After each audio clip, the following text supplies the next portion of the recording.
Vote കൊള്ളക്കെതിരെ സന്ധിയില്ലാത്ത പോരാട്ടം നയിക്കുന്ന രാഹുൽ ഗാന്ധിക്ക് ഐക്യദാർഢ്യവുമായി ജില്ലാ കോൺഗ്രസ് കമ്മിറ്റികളുടെ നേതൃത്വത്തിൽ സംഘടിപ്പിക്കുന്ന ഫ്രീഡം ലൈറ്റ് നൈറ്റ് മാർച്ചിന്റെ സംസ്ഥാനതല ഉദ്ഘാടനം തിരുവനന്തപുരത്ത് കെ.സി. വേണുഗോപാൽ നിർവഹിച്ചു. കർണാടകയിലെ മഹാദേവപുര ഉദാഹരണമായി എടുത്തുകൊണ്ട് രാഹുൽ ഗാന്ധി ചൂണ്ടിക്കാണിച്ച വ്യാജ വോട്ട് അട്ടിമറികളുടെ അലയൊലികൾ ഇങ്ങ് കേരളത്തിലെ തൃശ്ശൂർ മുതൽ നരേന്ദ്രമോദിയുടെ വാരണാസി വരെ ആഞ്ഞടിക്കുകയാണ്. തെരഞ്ഞെടുപ്പ് അട്ടിമറി തെളിവുകൾ സഹിതം വെളിച്ചത്ത് രാഹുൽ ഗാന്ധി കൊണ്ടുവന്നിട്ടും സത്യവാങ്മൂലം നൽകാനാണ് തെരഞ്ഞെടുപ്പ് കമ്മീഷന് ആവശ്യപ്പെടുന്നത്. വോട്ട് മോഷ്ടിച്ചവരെ സംരക്ഷിക്കാനാണ് അവർ ശ്രമിക്കുന്നത്. എന്നാൽ രാജ്യത്തെ ജനങ്ങൾ രാഹുൽ ഗാന്ധിക്കൊപ്പമാണെന്ന് തെളിയിക്കുന്നതാണ് വോട്ട് ചോരി ക്യാമ്പയിനിന് ലഭിച്ച ജനപിന്തുണ. കേവലം 6 മണിക്കൂറിനിടെ 5 ലക്ഷം പേരാണ് രാഹുൽ ഗാന്ധിയെ അനുകൂലിച്ച് ക്യാമ്പയിനിൽ രജിസ്റ്റർ ചെയ്തത്. തെരഞ്ഞെടുപ്പ് കമ്മീഷനും രാജ്യം ഭരിക്കുന്ന പാർട്ടിയും ചേർന്ന് ഇത്തരമൊരു അവിശുദ്ധ കൂട്ടുകെട്ടിലൂടെ ജനാധിപത്യത്തെ അട്ടിമറിക്കുന്ന കാഴ്ച സ്വതന്ത്ര ഇന്ത്യയുടെ ചരിത്രത്തിൽ ഇതാദ്യമാണ്. ഈ വോട്ട് കൊള്ളക്ക് പിന്നിൽ പ്രവർത്തിച്ചവർക്കെതിരെ നടപടി സ്വീകരിക്കപ്പെടണം. പൊരുതി നേടിയ സ്വാതന്ത്ര്യവും ജനാധിപത്യവും സംരക്ഷിക്കാൻ രാഹുൽ ഗാന്ധിയുടെ നേതൃത്വത്തിൽ കോൺഗ്രസ് സന്ധിയില്ലാത്ത പോരാട്ടം തുടരുമെന്നും കെ.സി. വേണുഗോപാൽ പറഞ്ഞു. രാഹുൽ ഗാന്ധി കഴിഞ്ഞ കുറെ നാളുകളായി പറയുന്നുണ്ട് തെരഞ്ഞെടുപ്പ് രംഗത്ത് മോഷണം നടക്കുന്നുണ്ട്, elections are stolen by BJP. ഈ മുദ്രാവാക്യം അദ്ദേഹം ആദ്യം മുതലേ പറഞ്ഞത് എല്ലാവരും പരിഹസിച്ചു. എന്തിന് കോൺഗ്രസിനകത്ത് പോലും അദ്ദേഹത്തെ പരിഹസിച്ചവരുണ്ട് ഇത് പറയുമ്പോൾ. ഞാനിപ്പോഴും വേദനയോട് ഓർമ്മിക്കുന്ന കാര്യമാണ്. പക്ഷെ അദ്ദേഹം ഉറച്ച തീരുമാനമായിട്ട് തോന്നുന്നു. തെളിവുകൾ എവിടെയാണ് ചോദ്യം. എല്ലാവരും എവിടെയാണ് തെളിവുകൾ? ഞങ്ങൾ തീരുമാനിച്ചു ഈ കർണാടകത്തിലെ ബാംഗ്ലൂർ സെൻട്രൽ സീറ്റ് ഒരു മോഡൽ പരീക്ഷണം നടത്തണം.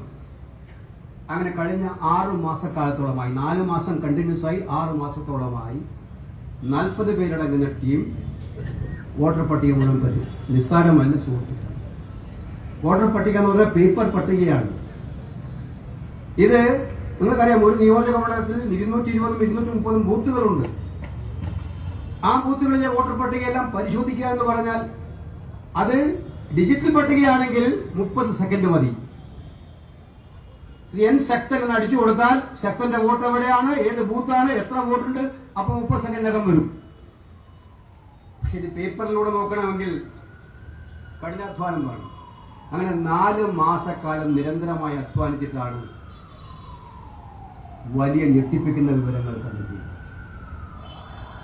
ആ വിവരങ്ങൾ കണ്ടെത്തി 1 മാസമായി ഞങ്ങളുടെ കയ്യിൽ ആ ലിസ്റ്റുണ്ട്, വിവരങ്ങളുണ്ട്.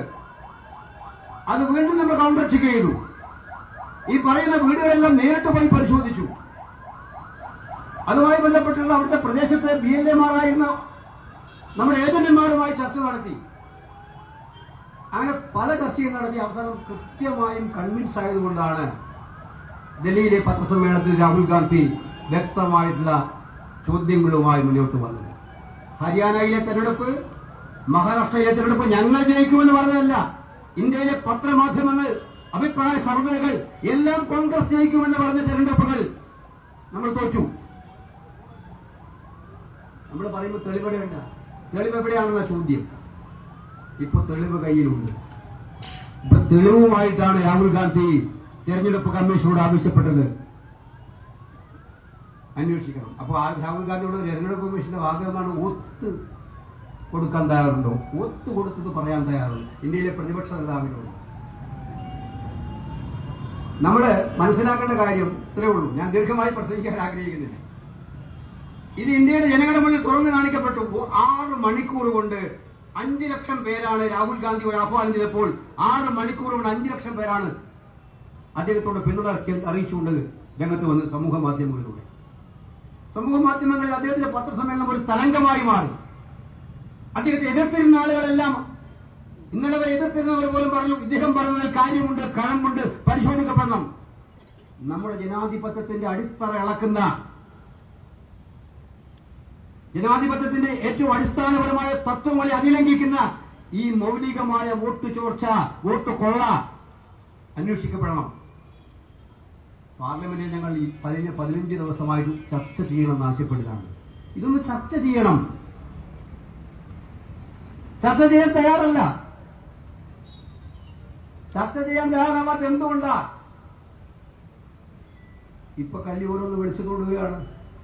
മഹാദേവപുരയിൽ ഞങ്ങൾ വെറുതെ വിടാനൊന്നും പോലില്ല, ഒരു സംശയം വേണ്ട. ആ ഉദ്യോഗസ്ഥന്മാരെ ഞങ്ങൾ പിടിച്ച് കെട്ടി അവരോട് ചോദ്യം ചോദിച്ചിരിക്കും.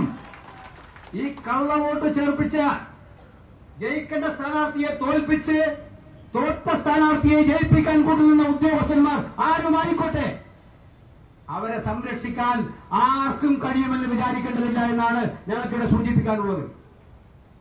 ഇത് ചെറിയ പോരാട്ടം, സംശയം വേണ്ട. ഇന്ത്യയുടെ പ്രധാനമന്ത്രി വാരാണസിയിലും തോറ്റതാണ് എന്നുള്ളതാണ് യഥാർത്ഥമായിട്ടുള്ള കാര്യം. അല്ലെങ്കിൽ 7 റൗണ്ടിൽ തോറ്റ സ്ഥാനാർത്ഥി പെട്ടെന്ന് കയറി ജയിക്കുന്നത്. ഞങ്ങൾ അതുകൊണ്ട് ഈ ചോദ്യം ഉന്നയിച്ചുകൊണ്ട് മുന്നോട്ട് വന്നു. മറുപടിയില്ല ഇലക്ഷൻ കമ്മീഷനെ. ആകെ ഒരു മറുപടി അവർ പറഞ്ഞത് ശകുൻ റാണി വോട്ട് തെളിവെവിടെയാണ്. ഞങ്ങളുടെ BLA ഉറപ്പിച്ച് പറയുന്നു ശകുൻ റാണി 2 പ്രാവശ്യം വോട്ട് ചെയ്തിട്ടുണ്ട്. ആരാണ് ശകുൻ റാണി? ഫോം 6-ൽ പുതിയ വോട്ടർമാർ ചേർക്കേണ്ട ഫോം 6-ൽ 72 വയസ്സുള്ള ശകുൻ റാണിയായിട്ട് ഒരു ബൂത്തിൽ 2 പ്രാവശ്യം ഉണ്ട്. ഞങ്ങളുടെ BLAയുടെ റെക്കോർഡ് അനുസരിച്ച് വോട്ട് ചെയ്തിട്ടുണ്ട്. 5 ആരോപണങ്ങൾ ഉന്നയിച്ചു. 12,000 വോട്ടാണ് ഇരട്ട വോട്ടുകൾ ഒരു മണ്ഡലത്തിൽ, അസംബ്ലി മണ്ഡലത്തിൽ 12,000. വീട്ടുപേര് ചോദിച്ചപ്പോൾ 0. അച്ഛന്റെ പേര് PQRSY അല്ലെങ്കിൽ XYZW അച്ഛന്റെ പേര്. ഇതെല്ലാം ഞാൻ അഭിനന്ദിക്കുന്നു മാധ്യമങ്ങളെ. കേരളത്തിൽ നിന്നുള്ള മാധ്യമങ്ങൾ പോലും പോയിട്ട് നമ്മുടെ മലയാള മാധ്യമങ്ങൾ കർണാടകത്തിൽ പോയി ഇത് വെരിഫൈ ചെയ്തിട്ടുണ്ട്, ശരിയാണെന്ന് പറഞ്ഞുകൊണ്ട് ഞാൻ അവരെ അഭിനന്ദിക്കാൻ കൂടി ആഗ്രഹിക്കുകയാണ്. അക്കാര്യത്തിൽ അവർ കാണിച്ച ധീരതയെ. ഇപ്പം ഇന്നലെ നമ്മുടെ അനുരാഗ് താക്കൂറിന്റെ ഒരു പ്രസ്താവന പത്രസമ്മേളനം, വയനാട്ടിൽ രാഹുൽ ഗാന്ധിയും പ്രിയങ്ക ഗാന്ധിയും ഇതുപോലെ കള്ളവോട്ട് ചേർത്തിട്ടാണ് ജയിച്ചിരിക്കുന്നത്. അവർക്കറിയില്ല ഈ രാജ്യം ഭരിക്കുന്നത് മോഡിയാണ്, തെരഞ്ഞെടുപ്പ് കമ്മീഷനെ നിയന്ത്രിക്കുന്നത് മോഡിയാണ്, ഇലക്ട്രൽ ഓഫീസർമാരെ തീരുമാനിക്കുന്നത് തെരഞ്ഞെടുപ്പ് കമ്മീഷനാണ്. ആ രാജ്യത്ത് എവിടെ വോട്ട് കുറവ് നടന്നിട്ടുണ്ടെങ്കിലും അതിന്റെ പ്രാഥമിക ഉത്തരവാദിത്വം നിങ്ങളുടെ സാക്ഷാൽ പ്രധാനമന്ത്രിക്കും നിങ്ങളുടെ ഭരണകൂടത്തിനും സിസ്റ്റത്തിനുമാണ്. പിന്നെ ഇന്ന് നമ്മൾ 1-2 ചാനൽ, ഏഷ്യാനെറ്റ് റെക്കോർഡ് ചാനൽ ഞാൻ കാണുകയുണ്ടായി. മലപ്പുറത്ത് 3 വോട്ട് ചെയ്തു സ്ത്രീ എന്നാണ്. മലപ്പുറത്തെ സ്ത്രീ മൈമൂന, അതെ, 3 വോട്ട് ചെയ്തു. മൈമൂനമാർ 3 ഉണ്ട്, 3 ബൂത്തിലായി 3 മൈമൂനയുണ്ട്, അവര് വോട്ട് ചെയ്തു. പിന്നെ വയനാട്ടിൽ കൽപ്പറ്റയിൽ ചിറമേടിക്കുന്ന്, അത് പ്രദേശത്തിന്റെ പേരാണ്, നമ്മുടെ നാട്ടിലെല്ലാം ഗ്രാമങ്ങൾക്ക് പേരുണ്ടാവും. ആ വില്ലേജിൽ 4,000 വോട്ടുണ്ട്. എന്നിട്ട് പറഞ്ഞിരിക്കുകയാണ് ഒരു വീട്ടിൽ മുസ്ലിമും ഹിന്ദുവിനും വോട്ടുണ്ടെന്ന്. ഈ വില്ലേജിലെ വോട്ട് കണക്കാണ് അദ്ദേഹത്തിന്. സംസ്ഥാന പ്രസിഡന്റിന് അല്പസ്വല്പേ മലയാളം അറിയുള്ളൂ, ഈ നാട്ടത്ര പരിചയമൊന്നുമില്ല. പക്ഷെ അറിയുന്ന BJP-ക്കാർ പറഞ്ഞു കൊടുക്കണ്ടേ? ഇത് എങ്ങനെയല്ലാതെ പറഞ്ഞു കൊടുക്കണ്ടേ? ഈ കേരളത്തിന്റെ പശ്ചാത്തലം ഒന്ന് പറഞ്ഞു കൊടുക്കണ്ടേ? പിന്നെ സോണിയാഗാന്ധിയുടെ വോട്ടാണ് 80-ൽ 45 കൊല്ലം മുമ്പ്. സുഹൃത്തെ, മോഷണം നടത്തി പിടിച്ചു കഴിഞ്ഞാൽ പോലീസ് അല്ലെങ്കിൽ കോടതി ചോദ്യം ചെയ്യുമ്പോൾ ആ ചോദ്യങ്ങൾക്ക് ഉത്തരം പറയാൻ കഴിയാതെ പരാതിക്കാരന്റെ മേൽ കുറ്റം ചുമത്തുന്ന, ആരോപണം ചുമത്തുന്ന കള്ളന്മാരുടെ അവസ്ഥയിലോട്ട് BJP-യുടെ നേതാക്കൾ പോകുന്ന സാഹചര്യമല്ലേ ഇതിലൂടെ നമുക്ക് കാണാൻ കഴിയുന്നത്? ഒരു കാര്യം മാത്രമേ ഞങ്ങൾ സൂചിപ്പിക്കാൻ ആഗ്രഹിക്കുന്നുള്ളൂ. ഇത് ബാംഗ്ലൂരിൽ അവസാനിപ്പിക്കാൻ തീരുമാനിച്ചിട്ടില്ല. ഇത് ഞങ്ങൾ ഏറ്റെടുക്കുകയാണ്. ധാർമ്മികമായിട്ട് ഭരണത്തിൽ തുടരാൻ അധികാരമില്ലാത്ത ഒരു സർക്കാരാണ് രാജ്യം ഭരിക്കുന്നത്. കാരണം അവർക്ക് പിന്തുണ കിട്ടിയിട്ടില്ല. ഇത് പോരാട്ടം ശക്തമാണ്. ഇന്നിപ്പോ സുപ്രീം കോടതി വന്നിരിക്കുന്ന വിധി നിർണായകമായ വിധിയാണ്. എനിക്ക് അഭിമാനമുണ്ട്, കോൺഗ്രസ് പാർട്ടിക്ക് വേണ്ടി സുപ്രീം കോടതിയിൽ എന്നോട് പോകാൻ പാർട്ടി ആവശ്യപ്പെട്ട് അതിനകത്തെ ഒഫീഷ്യൽ സിഗ്നേറ്ററി പരാതിക്കാരനായിട്ട് പോകാൻ കഴിഞ്ഞു എന്നുള്ളതിൽ എനിക്കിപ്പോൾ അഭിമാനമുണ്ട്. ഏറ്റവും ജനാധിപത്യം സംരക്ഷിക്കുന്നതിൽ ഏറ്റവും നിർണായക വിധിയാണ് ആ വിധിയിലൂടെ വന്നിരിക്കുന്നത്. എന്താ വിധി? അഭിഷേക് മനു സിംഘിയാണ് നമുക്ക് വേണ്ടി വാദിച്ചത്. നമ്മൾ രാഹുൽ ഗാന്ധി ആദ്യം മുതലേ ആവശ്യപ്പെടുന്ന ഒന്നേ ഉള്ളൂ, ഇലക്ട്രോണിക് വോട്ടർ ലിസ്റ്റ് തരണം. രാഷ്ട്രീയ പാർട്ടികൾക്ക് കൊടുക്കണം, അപ്പൊ ഒത്തുനോക്കാൻ പറ്റും, അല്ലെങ്കിൽ സാധ്യമല്ല. അപ്പൊ ഇലക്ട്രോണിക് വോട്ട് ലിസ്റ്റ് തരുന്നേ ഇല്ല എന്നാണ് അവർ പറയുന്നത്. അത് തന്നേ തീരുമെന്നാണ് രാഹുൽ ഗാന്ധിയുടെ ആവശ്യം. ഇന്ന് സുപ്രീം കോടതി പറഞ്ഞിരിക്കുകയാണ് രാഹുൽ ഗാന്ധി ഉന്നയിച്ച ആവശ്യം ശരിയാണ്, ഇലക്ട്രോണിക് വോട്ടേഴ്സ് ലിസ്റ്റ് രാഷ്ട്രീയ പാർട്ടികൾക്ക് കൊടുക്കാൻ തയ്യാറാകണം എന്ന് സുപ്രീം കോടതി വിധിച്ചു. 2 SIR-ൽ അത് ബീഹാറിലേക്കുള്ളതാണ്. ഇപ്പൊ തൽക്കാലം ഇവിടെയൊക്കെ വരുമെന്ന്, ഇനി വരാൻ പാടായിരിക്കും. സുപ്രീം കോടതി വിധിയുടെ അടിസ്ഥാനത്തിൽ വന്നിട്ട് കാര്യമില്ലാത്ത അവസ്ഥയാണ് വരുന്നത്. അതുകൊണ്ട് ഇനി വരുമെന്ന് എനിക്കറിയില്ല. ആധാർ ലിങ്ക് ചെയ്ത്, ആധാറാണല്ലോ അടിസ്ഥാനപരമായ കാര്യം. ആധാർ ഒരു തെളിവേ അല്ല വോട്ടർ ലിസ്റ്റിൽ പേര് ചേർക്കാൻ. ആധാർ ഒരു തെളിവാക്കി മാറ്റണം, ഒരു രേഖയാക്കി മാറ്റണം എന്ന് നമ്മൾ ആവശ്യപ്പെട്ടു. ഇന്ന് സുപ്രീം കോടതി പറഞ്ഞിരിക്കുന്നു ആധാർ കൂടി ഒരു തെളിവ് രേഖയാക്കി മാറ്റാൻ തയ്യാറാകണം ഇലക്ഷൻ കമ്മീഷനോട് ആവശ്യപ്പെട്ടു. ബീഹാറിൽ 65 ലക്ഷത്തോളം വോട്ടർമാരെ തള്ളിക്കളഞ്ഞു എന്നവർ പറഞ്ഞു. ഈ 65 ലക്ഷം വോട്ടർമാരെ തള്ളിക്കളയുമ്പോൾ എന്തുകൊണ്ട് തള്ളി എന്നുള്ളതിന് കാരണം കൃത്യമായിട്ടും ചൊവ്വാഴ്ച പ്രസിദ്ധീകരിക്കണമെന്ന് തെരഞ്ഞെടുപ്പ് കമ്മീഷനോട് കോടതി ആവശ്യപ്പെട്ടു. സുപ്രീം കോടതി ഇത് മൂന്നും ഇന്ത്യ ചരിത്രത്തിൽ നമ്മൾ ഈ പോരാട്ടത്തിലെ നിർണായകമായ വിജയമായിട്ട് ഇന്ത്യ മുന്നണിയും ഇന്ത്യൻ നാഷണൽ കോൺഗ്രസും കാണുകയാണ്. ഇക്കാര്യത്തിൽ ജനാധിപത്യം സംരക്ഷിക്കാനുള്ള പോരാട്ടത്തിലെ ആദ്യ വിജയമാണ് ഇന്ന് സുപ്രീം കോടതിയിലൂടെ ഉണ്ടായിരിക്കുന്നത് എന്ന് ഞങ്ങൾ ഉറപ്പിച്ചു പറയുന്നു. പക്ഷെ അവിടെ തീർന്നിട്ടില്ല,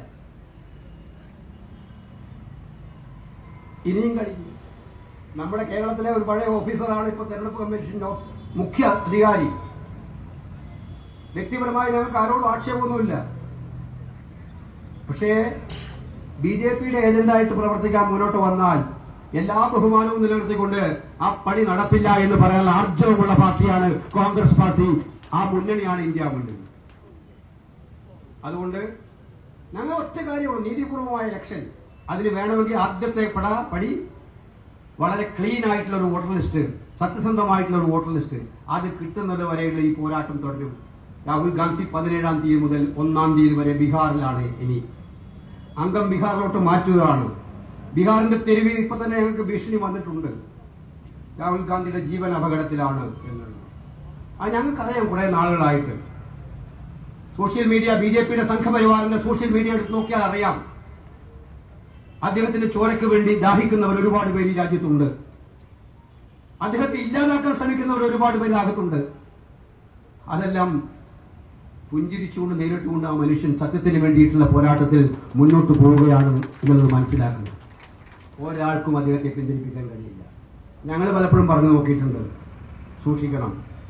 പക്ഷേ ഒരാൾക്കും അത് രാജീവ് ഗാന്ധിയുടെ മകനാണ്, ഇന്ദിരാഗാന്ധിയുടെ പൗത്രനാണ് എന്നുള്ള കാര്യം ഈ നാട് വിളിച്ചു പറയും.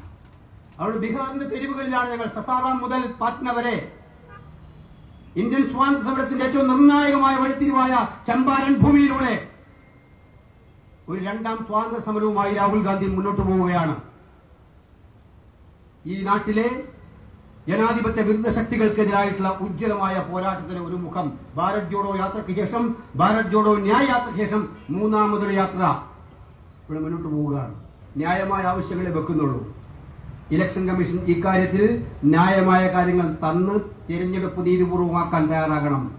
തെരഞ്ഞെടുപ്പ് ജയിക്കേണ്ടത് ജനങ്ങളുടെ വോട്ട് കിട്ടിയിട്ടാണ്, അല്ലാതെ കള്ളത്തരം കാണിച്ചിട്ടല്ല എന്ന് മിസ്റ്റർ നരേന്ദ്രമോദിയും മിസ്റ്റർ അമിത്ഷായും മനസ്സിലാക്കുന്നത് വരെ ഈ പോരാട്ടം തുടരുക തന്നെ ചെയ്യും എന്നുള്ളതിന് സംശയമില്ല. അതിനാണ് ഇന്ന് ഇന്ത്യയിലുടനീളം ഈ ഒരു യാത്ര നടത്തിയത്. നൈറ്റ് മാർച്ച്, നമ്മൾ പറഞ്ഞില്ല നൈറ്റ് മാർച്ച്. ഇനി ദീപദാസ് മുൻഷിക്ക് അറിയാം, 22 മുതൽ 7 വരെയുള്ള ദിവസങ്ങളിൽ ഒരു ദിവസം കേരളത്തിലെ ലക്ഷക്കണക്കിന് ആളുകളെ പങ്കെടുപ്പിച്ചുകൊണ്ട് ഇത് തന്നെ ഒരു സംസ്ഥാനത്ത് ഒരു റാലി നടക്കും. അത് കഴിഞ്ഞ് 5 കോടി വോട്ടർമാർ ഉൾപ്പെട്ട നിഷ്പക്ഷവും നീതിപൂർവമായ അന്വേഷണം ഈ രാജ്യത്ത് ഇലക്ഷൻ നടത്താൻ ഇലക്ഷൻ കമ്മീഷൻ തയ്യാറാകണമെന്ന് ആവശ്യപ്പെട്ടുകൊണ്ട് 5 കോടി വോട്ടർമാർ ഉൾപ്പെട്ട നിവേദനം ഇലക്ഷൻ കമ്മീഷന് കൊടുക്കാൻ വേണ്ടിയുള്ള സിഗ്നേച്ചർ ക്യാമ്പയിനാണ് സെപ്റ്റംബർ 15 മുതൽ ഒക്ടോബർ 15 വരെ എല്ലാ നേതാക്കന്മാരും അവരവരുടെ വാർഡുകളിൽ, വീടുകളിൽ ഇറങ്ങിച്ചെന്ന് ജനങ്ങളോട് പറഞ്ഞു. ഇപ്പൊ പലർക്കും ഇത് പൂർണ്ണമായിട്ടും അറിയില്ല, എല്ലാവർക്കും അറിയില്ല എന്താ നടക്കുന്നത്. ഇത് ആദ്യ പടിയാണ് വോട്ട് ചോർച്ച. ഇത് പാവങ്ങളെയാണ് ബാധിക്കുക. ഒരു പണക്കാരന്റെയും വോട്ടില്ലാതാവില്ല, ഒരു ധനാഢ്യന്റെയും വോട്ടില്ലാതാവില്ല. അടിസ്ഥാനപരമായി താഴെത്തട്ടിൽ നിൽക്കുന്ന പാവപ്പെട്ടവന്റെ വോട്ടാണ് പോവുക. ഈ വോട്ട്, ഈ ഐഡന്റിറ്റി കാർഡ് പല ആനുകൂല്യങ്ങൾക്കും ബാധകമാണ് എന്നുള്ള കാര്യം നിങ്ങൾക്കറിയാം. ഇന്ന് വോട്ട്, നാളെ നമുക്ക് കിട്ടേണ്ട സർക്കാർ ആനുകൂല്യങ്ങൾ, ഇതെല്ലാം കവർന്നെടുക്കാൻ വേണ്ടിയുള്ള ഗൂഢപദ്ധതിയിലാണ് മോഡി. ജീവൻ കൊടുത്തും അതിനെ തടയിടാൻ ഇന്ത്യൻ നാഷണൽ കോൺഗ്രസും ഇന്ത്യ മുന്നണിയും മുന്നോട്ട് വരും എന്നുള്ള കാര്യം ഉറപ്പിച്ച് പ്രഖ്യാപിച്ചുകൊണ്ട് ആ പോരാട്ടത്തിൽ നമുക്ക് വിശ്രമമില്ല. ആ പോരാട്ടത്തിൽ വിജയം വരെ നമ്മൾ ഒറ്റക്കെട്ടായി പോരാടും. ഇന്ന് തിരുവനന്തപുരത്ത് കേരളത്തിലെ ഈ പോരാട്ടത്തിന്റെ ഭാഗമായി, ഇന്ത്യയിൽ ആകെയുള്ള ഈ പോരാട്ടത്തിന്റെ ഭാഗമായി പങ്കെടുത്ത മുഴുവൻ പേരെയും അഖിലേന്ത്യാ കോൺഗ്രസ് കമ്മിറ്റിക്ക് അഭിവാദ്യം ചെയ്തുകൊണ്ട് എന്റെ വാക്കുകൾ അവസാനിപ്പിക്കുന്നു. നമസ്കാരം. ജയ് ഹിന്ദ്.